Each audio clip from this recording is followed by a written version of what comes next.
أبغي إلهي جنة. പ്രവാചകൻ പറഞ്ഞത് ലഹരി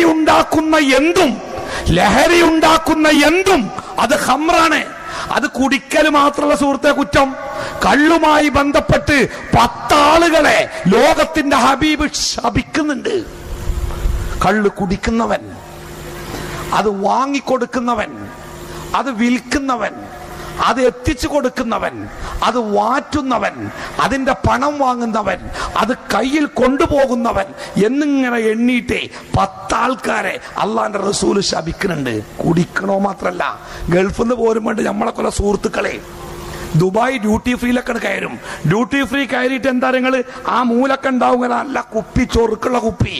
ആ കുപ്പി 2 എണ്ണം വാങ്ങിപ്പോയി അവളെ സുഹൃത്ത് ഈ കുടിക്കോ? എനിക്കല്ലേ, നിന്റെ ഒരു ആത്മാർത്ഥ സുഹൃത്തുണ്ട് ഗൾഫ് നാട്ടില്, ഓൻ പോന്നപ്പോഴേ പറഞ്ഞിനി വരുമ്പോ എനിക്കൊരു കുപ്പി വേണം കേട്ടോ. ഓനാണ് ഈ കുപ്പി. ശപിക്കപ്പെട്ടവനാണ് നീ.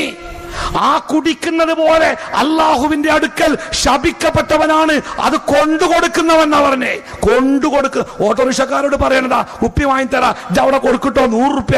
100 റുപ്യക്ക് ആ കുപ്പിയും കൊണ്ട് ഓട്ടോറിക്ഷക്കാരൻ പോയാൽ ഓ മനസ്സിലാക്കണം, അന്ന് അന്തിക്ക് സ്വന്തം മക്കൾക്ക് അവൻ കൊടുക്കുന്ന ചോറ് ശപിക്കപ്പെട്ട ചോറാണ്, ഹറാമായ ചോറാണ്.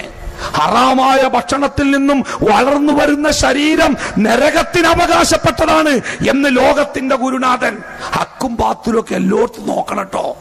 ചില ആൾക്കാർക്ക് അങ്ങനെ ഞാൻ കുടിക്കണില്ലല്ലോ, ഞാനൊന്ന് കൊണ്ടേ കൊടുക്കാൻ പറഞ്ഞു, അങ്ങനെ കൊണ്ടേ കൊടുത്തു അല്ലാതെ ഞാൻ എന്താ ചെയ്ത്? ശപിക്കപ്പെട്ടവനാണ് നീ.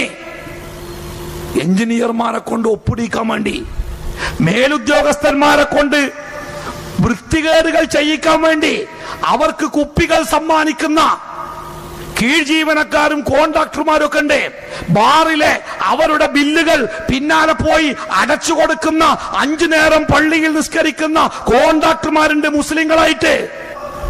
ഇസ്ലാമിലേക്ക് പ്രവേശിച്ചിട്ട് പിന്നെ ഇസ്ലാം അല്ലാതെ എന്ത് നമ്മൾ ചെയ്യുന്നുണ്ടോ അതൊക്കെ പൈശാചിക.